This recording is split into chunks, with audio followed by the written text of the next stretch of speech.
What's good? What's good, everybody? Welcome back to another episode of the Urban Platform Speaks. Make sure to like and subscribe as you tune into the channel, check out the content. And with that being said, I want to speak on women in sports, like doing sports commentating and covering football, basketball, and these professional men's leagues, right? And so the title is We Need Segregation in Sports Coverage. So before I get started, I want to say that I talk to a lot of women who know about basketball and football. They're very knowledgeable about the sport. But I think in certain settings, I think the women probably get a little bit overwhelmed and probably feel a little bit intimidated when in certain settings, right? And so the reason why I wanted to talk about this is with this young lady who recently left ESPN, Molly Karam. So Molly Karam she was a commentator. I'm sorry, not a commentator. What they call it, like the person who oversee the whole thing. Not a comment. Well, everybody know what Molly's role was on there, right? She was a mediator. She was like a mediator, right? And so as a mediator, her job basically was to transition to the different topics and maybe interject here and there, which you know her role probably wasn't really all that big, right? They mostly, and a lot of people say that her role there at ESPN on First Take was mainly eye candy. Okay, so when you put her in a position as eye candy, that and now if there's any truth to that, then that just put her in set her up to fail because now she don't have any value besides being eye candy. Like people don't take her, they wouldn't take her comments seriously. And I used to, and I don't watch a lot of that show, but I did. Whenever Molly Karen would make a statement, nobody really, like, they never elaborated on it. She just would say something and they would gloss over it and really go on to like whatever guy was on there and he was saying something, they would go deeper into whatever he was saying, right? And that's not just with Molly. I think it's probably like with a lot of women, like on these TV shows, these sports shows, they feel like it looks like that they can't really certain things that like they have to sort of like almost conform to fit in, right? And as soon as they say something that go against the grain, then there's going to be some outlash or outrage. Like I remember one time when Monica McNutt she had some words with Stephen A. Smith over something about the WNBA. I don't even really recall, right? Now, whether you agree with her point or not, that's not really. But the thing is, like once she had that run in with Stephen A. Smith, that kind of probably intimidated like the rest of the women. Like certain, like you have to be on code, or you can't go up against certain people within that, you know, in that show. And so that's why I said that maybe women doing men's sports on men's show probably is not a good idea, right? I think that, and what I do like is the show. They have a show called on ESPN called, what is it called? I think it's called WNBA Today, and that's where you have the young lady Andrea Carter, Monica McNutt, and Malika Andrews. I think there's another lady that comes on and do it sometime, right?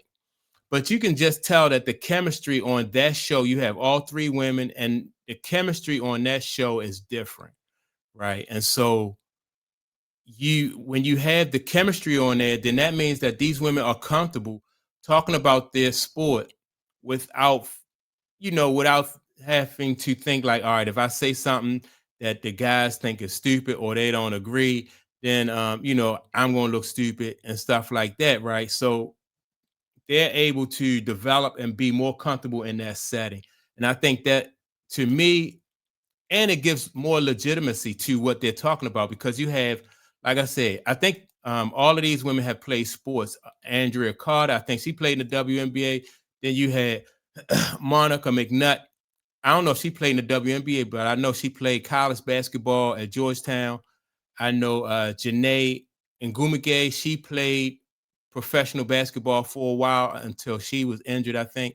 Her sister still plays for Seattle Storm. So that show has legitimacy, right? So if you follow the WNBA, you don't mind listening to that show because you know that these women closely connected to the WNBA, they know what they're talking about. And they're able to, like I said, they're able to be themselves and don't have to worry about, some guy shaming them for saying something that they might not they make a mistake. They can make a simple mistake like was that Monica McNutt who saw the jersey, Barry Sanders jersey on a comedian? I think that was Monica McNutt. I apologize if I'm mistaken, but I think that was Monica McNutt who saw the number 20 jersey on a comedian. What was his name? Drewski.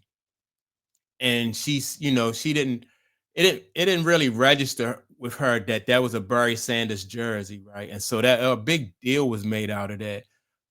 And see, that's what I'm talking about. Like when women are doing a men's show, like all the men online was like, oh, how can she not know that it was Barry Sanders? That was a Barry Sanders jersey. It was just a big deal made out of it, right? And I know that that didn't make her feel, didn't make her feel good. She made mistake, just like I'm sure Stephen A. Smith or any of the guys make a mistake on there, but they'll just do a retraction and keep it moving. And that's how it is. And I think like somebody like Mina Kimes is commentating on football. And I don't think just from like some of the comments I read, like when Mina Kimes say something, I don't think a lot of men really take Mina Kimes serious when it comes to football. She's number one, you don't like women when it comes to football. I don't think, man, I think Mina Kimes probably they don't set her up for success. Like, say for instance, like Pablo Torre just broke the story uh recently, like within the last couple of weeks, about the Clippers and Kawhi Leonard. Just imagine, like, if Mina Kimes was to break a story like that in football, like people wouldn't, it wouldn't have as much credibility as it did when Pablo Torre broke it, right? Because men, a lot of guys probably would not, take that serious, and they don't want to be, you know. I just think that she probably know football a lot about football, right? But just from like I said, reading the comments of when she speaks on football, immediately a lot of guys just want to second guess what she has to say about football, and I think they're really setting her up for failure.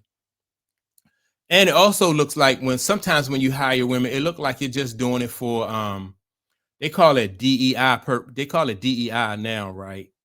I forgot what that stands for, but it's almost like what was the other thing they used to hire people?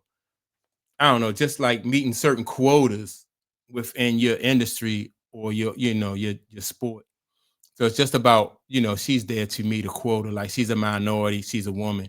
So, that's a lot of people probably feel like that's why she's there. So but I think they could have put her somewhere elsewhere as though she would have had more credibility and more of an opportunity to be herself, right? That's why I think that women need to be like when you can have women, ESPN can have women talking about tennis because there are a lot of female tennis players. They can have women talking about the WNBA. Like I said, they do have that show WNBA Today. And once you have these women who are on these shows and then they develop the chemistry and a confidence and their ratings show that people want to see them, I think then that's when you'll be able to have somebody like a Molly Karam come into the office with the big wigs and demand more money, like, but if you just I don't I forgot what her role was. I forgot the word they call her, but she's just a mediator. They don't hold mediators like in high regard, so if Stephen A. Smith is making like $100 million and she coming in and she want to make 10 or $15 million, they're gonna like, you don't do anything, you this is you don't do anything. Basically you just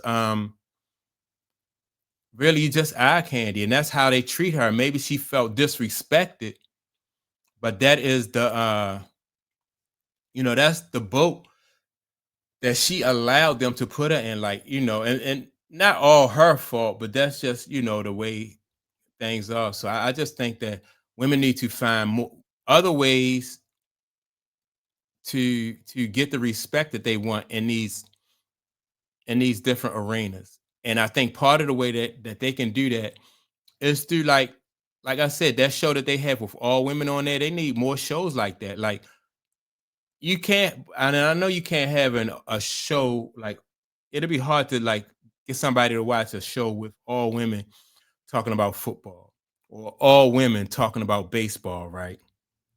But if you are a woman and you want to be like a sideline reporter, like what's the Pam Oliver, or the other lady named Andrews, I forgot her name, but I know Pam Oliver, right? If that right there, like sideline reporting, I think is good, and I think it's respectable because these the women on the sidelines, Erin Andrew, that's her name, Erin Andrews, they ask good questions, and and so that right there, and again, they still eye candy. Like Pam Oliver is still eye candy, and I know people, I probably shouldn't say that, but she is. Erin Andrews still too, but they ask good questions on the sideline, and so that's. But I don't know like how much room for growth it is with that. I think those two ladies, Pam Oliver and Erin Andrews, seem to be probably content with their station or their position at the doing sideline reporting. But if these women ever wanted to develop and reach like the status of someone like a like like Stephen A. Smith, then they need to be away from Stephen A. Smith in their own, like in their own arena, just doing their own thing where they can develop the skills and the confidence to be able to do something like that. And I think the WNBA basketball give women that type of opportunity. What else?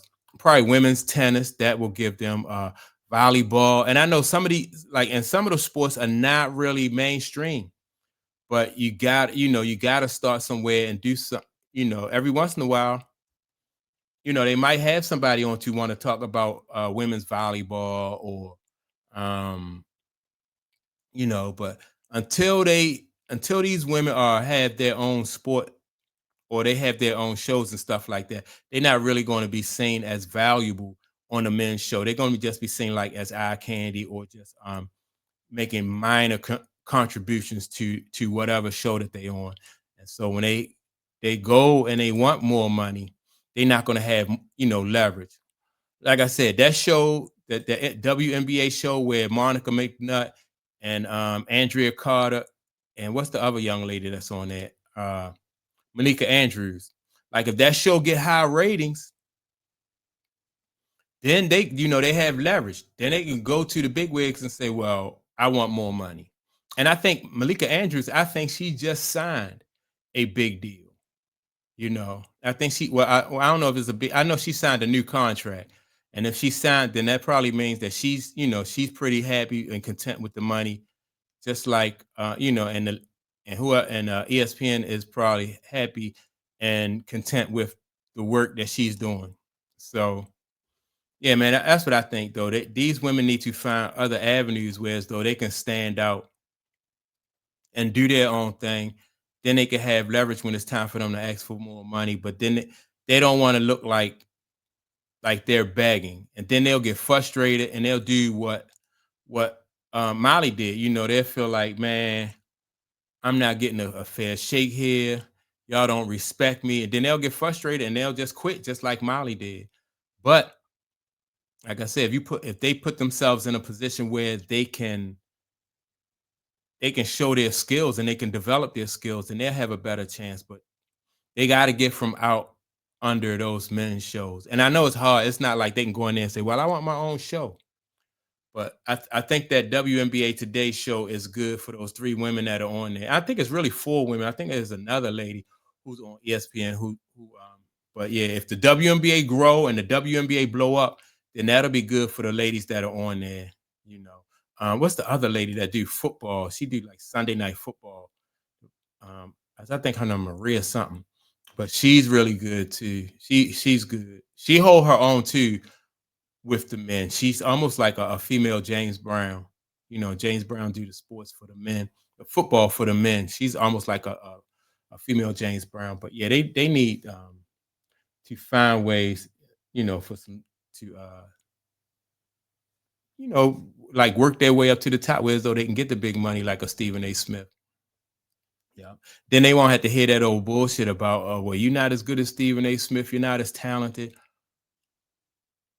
And when they, a lot of people who, a lot of, you know, these women probably say, I can do what he did. But that's my thoughts on it. Make sure to like and subscribe. Also, don't forget to leave a comment. I'm interested in hearing what people think about this, you know, maybe segregation as far as the women's sport is concerned. Is might not be a bad idea.